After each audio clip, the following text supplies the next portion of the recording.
Hi guys, Anel Tunes, the African Mix Master, back in another tutorial.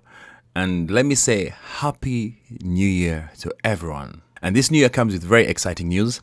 I have created a free mixing with reverb course. It's called Secrets to Mixing with Reverb. It's totally free. Look or click on the link in my description below and go to this course on my website, which is Anel Tunes University. Here it is, and this is the course, Secrets to Mixing with Reverb on Lead Vocals. You can read about this course even before you sign up, and these are the classes, the lessons here. Please subscribe to this page, hit that bell right now so that you're updated every time I upload a video, because I'm going to be putting up a lot of free content on this channel here so that you may learn more and more of mixing. Let's listen to this song, produced by Benji, also performed by Benji. Need me, I don't need you. And if you don't love me, then God bless you. I love me too much to be stressing. Back up and go live. Nobody will live for you. You only get what you give. There is always that underlying pad in our songs. And this I've come to notice by experience. All the songs I make, at least there's that pad that is flowing. But for this particular song, we don't have that pad or string, you may call it. So this guitar here plays that role, and it's what I want to talk about today. I'm going to do a series of videos just dealing with this particular guitar. They'll be in a playlist, so you can easily watch and follow and learn how to use the same techniques in your own mixes. So let's solo this particular guitar here. And this is what it sounds like when fully mixed.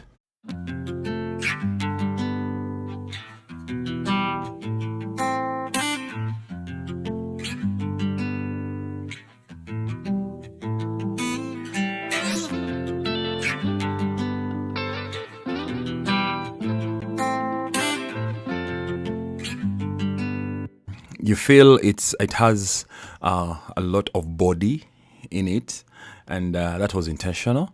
So let's try to listen to it without any processing whatsoever.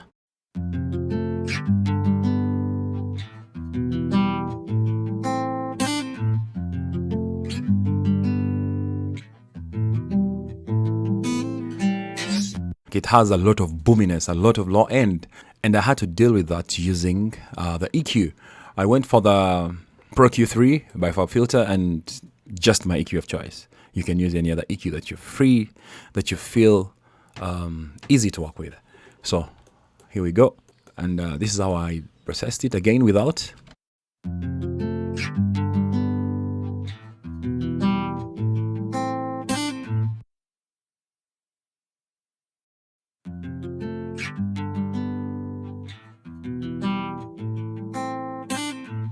It comes to life, it comes to your front, all the boominess comes out. So this is what I did.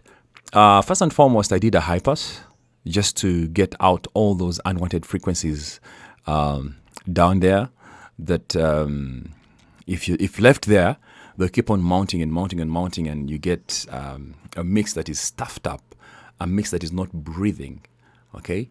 So I just had to deal with those frequencies, cut them out. But I didn't want to go so far with the high pass, because if I go so far with it, then I'll begin losing the body of the guitar. Yet, it's that exact body that gives the feel and the vibe of the whole song. So if I'm to overdo it, this is what it would sound like.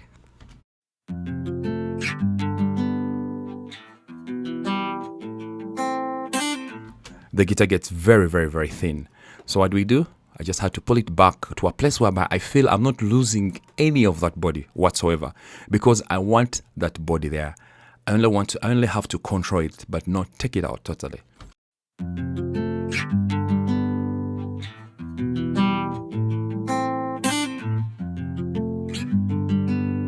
And I felt that's very sweet and just enough. And then now I can go to controlling those boxy frequencies in the mid lows. So let us begin with this particular frequency around 187 Hz, around there, and let's listen to the frequency that I'm cutting out.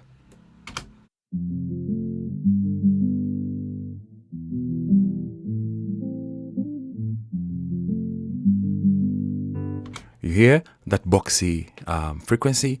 And my goal is not to totally remove it. My goal is to hear it just enough in unison with all the other frequency bands.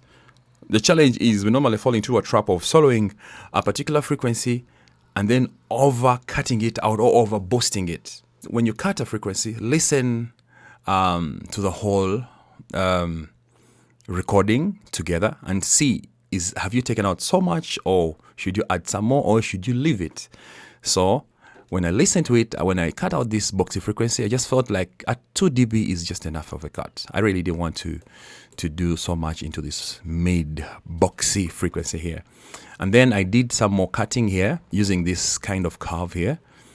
And this one was to deal more with a feel of like the bass or the sub, because we don't want the guitar to reach that low because we already have a bass guitar to play that role for us. So I needed to create some more space there. If we are to listen to it now, sounds like.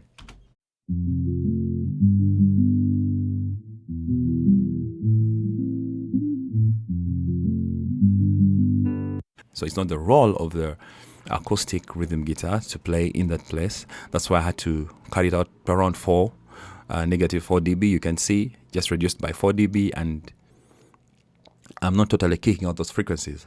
And then I came here to this particular frequency here, you see. Let's listen.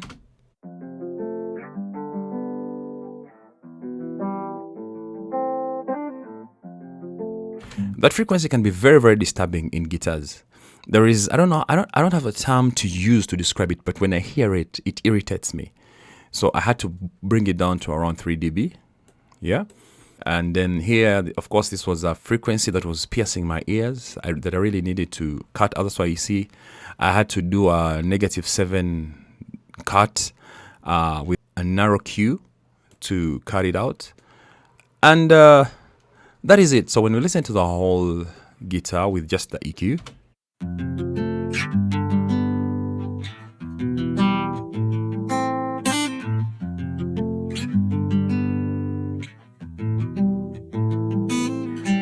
and then without,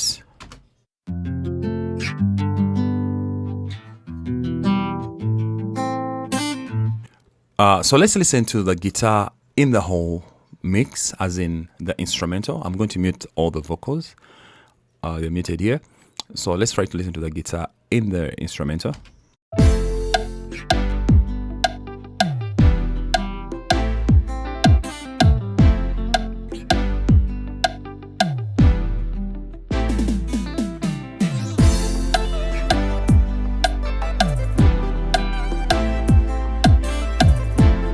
So like you hear, it's not really playing a lead role, it's feeling that mid frequency, plus of course those tips of the highs that come with it, but it feels that that space, and it's so sweet.